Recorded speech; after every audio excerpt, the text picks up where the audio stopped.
Pinagbantaan daw na papatayin ni dating House Speaker Martin Romualdez si dating Congressman Zaldico. Bukod dyan, ibinunyag din ni Co na tumanggap umano ng 56 billion pesos na kickback sina Romualdez at Pangulong Bongbong Marcos. Nasa frontline ng balitang yan, si Marian Enriquez. Marami pa akong dadalhin sa liwanag. Sa part 3 ng recorded video ng mga revelasyon ni dating Congressman Zaldico, mabigat ang kanyang akusasyon. Anya, pinagbantaan siya ni dating House Speaker Martin Romualdez kapag daw ibinunyag niya ang tungkol sa umano'y 100 billion pesos na insertion sa 2025 national budget. March 2025 pa lang, si Speaker ay nagpaparinig na sa akin sa aming meeting that he will shoot me if I will talk. Sinabihan niya ako na pag umuwi ako will be dangerous kasi they might hire someone to do a rub out on me or hire the police to kill me while in jail. Sa kabila niyan, walang ipinakitang patunay si Co. Kaya hamon sa kanya ng palasyo, maglapag ng ebidensya bago magdrama. Unang-una, syempre dapat ipakita niya muna ebidensya niya. Kung totoong concern siya sa katotohanan at concern siya sa bayan, bakit series pa? Hindi rin kumbensido sa akusasyon ni Co maging ang ilang kongresista, partikular sa kwentong death threat. For him to accuse anybody at this point in time, I think is very presumptuous Kasi siya na nga yung pinaka-guilty dito He's not credible.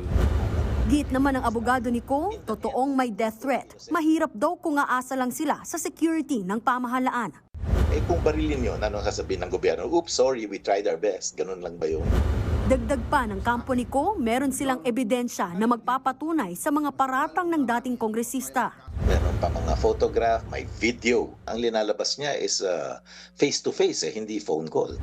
Hindi lang death threat ang ibinunyag. Sabi ni Co, hindi 21 billion pesos kundi 56 billion pesos ang kickback sa infrastructure projects. Pero naghugas kamay siya. Uulitin po, yung pong pera, wala pong napunta sa akin. Dumaan lang po ang pera sa akin para i-deliver kay Speaker Martin Romualdez at Pangulong Marcos. Pero duda riyan ng ilang mambabatas. Mas dumami ang tanong kaysa sagot. Di saan nang galing yung mga eroplano? Saan nang galing yung mga helicopter? Yung mga bahay niya sa Europe at kung saan-saan. Sinong presidente ang kailangan makiusap sa isang committee chairman sa House? Puro invento yan I think it's convenient for former Congressman Zaldico to point out, to throw the blame to the one who's more authoritative so that he can appear as the least guilty. Pero nanindigan ang abogado ni Co na hindi raw tumatanggap ng kickback ang kanyang kliyente. Meron siya mga resibo. Bayaan na natin na siya magkwento.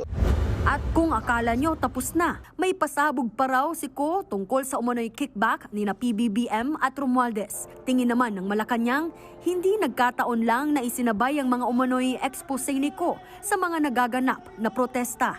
May gumagamit kay Zaldico, mukhang may nangako na kapag naiba ang liderato, kasi pag nawala ang Pungulo sa posisyon, naiba ang liderato, lahat ng kaalyado mukhang maliligtas sa pag-iimbestiga ng mga anomalyang ito.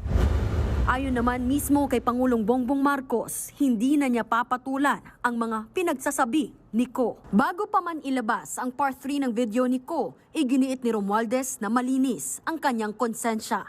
Nagbabalita mula sa Frontline, Marian Enriquez, News 5. Mga kapatid, Cheryl Cosing po.